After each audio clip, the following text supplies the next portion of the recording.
Hey, good afternoon. It's Chris Robinson, Robinson Ag Marketing. Today's post-close grain and livestock comments for Tuesday the 21st. Not quite a turnaround Tuesday, thank goodness. Although it started out, it looked kind of sketchy. We did get rains in Iowa. The crop conditions came through. Not as bad. I guess my takeaway was, it wasn't bad enough to really be considered bullish.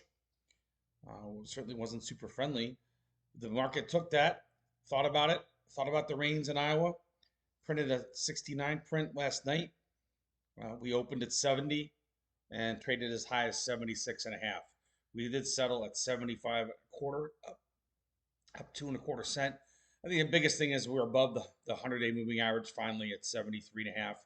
Now, is this going to embolden the funds to add more to their corn positions? We'll have to wait and see. Every night is a shooting gallery nightmare with these robots and the Asian and European traders. The overnight markets are so sketchy, it's hard to tell. If the weather forecast were to change, that would put pressure on it. That's really all we're trading right now. Everybody is an agronomist, everybody has an opinion. The next 2 or 3 weeks, it's where the rubber's going to meet the road. The good thing is we're at 75 and a quarter, and back on June 30th, we were at 24 and three quarters, 25 and three quarters. So we are a solid 50 cents off the bottom. I know it's not what guys need. Guys need, to put, a five in front of this number to really be happy. But we're at 475. It's a good development. The beans, I think, were pretty interesting as well. A a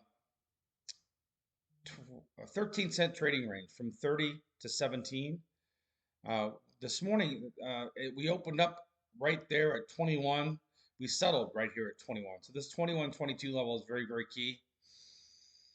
If we can take out 31, 32, that definitely opens the door to go back to the contract high, which was Christmas 2022. If you can believe it or not, we traded 1241.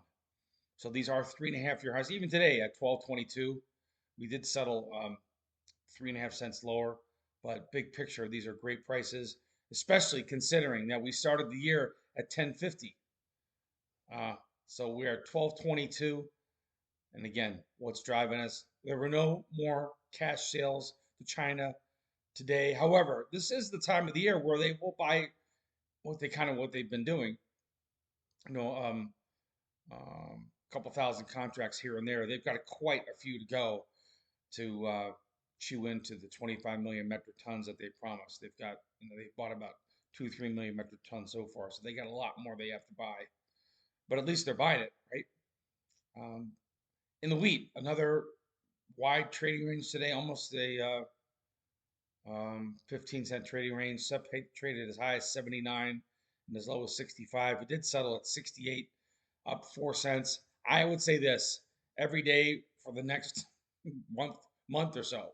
Every day you're going to have a 20-cent trading range in the wheat. You're probably going to have a 20-cent trading range of the beans and a 10 to 15-cent range of the corn. This is the time of the year where the day trading can be very, very dicey. It's a good time to look, especially when you're heading into a weekend. If you're long and you don't want to put a future sell stop in, because we know the way these markets work in the middle of the night, those stops always get hit somehow. Somehow the robots, the worm programs will find them. So you use an option instead. You can do an option for 2 or 3 days. Yeah, you've got to sacrifice the premium for the option. There's no free lunch. But if you've got 30 cents worth of profit and you want to protect it for 2 or 3 cents, might not be a bad idea heading into the weekend. The livestock market, it turned out this morning it looked like we were going to continue to rally higher in feeders. The feeder rally, correction, whatever you want to call it, it was a 1 day wonder. We finished lower down here today, down 2.5 cents in feeders at 349.55, under the big 350 support. Based on yesterday's trading action and this morning's, it looked like market was going to try and make a run maybe for certainly 359 or 358. No dice there. So this we've now entered into where it feels like people are selling rallies in cattle. I'm just going to leave it there. The rallies are being sold, where for a long time, certainly after that first June 4th New World Screwworm article. You know, every rally was bought.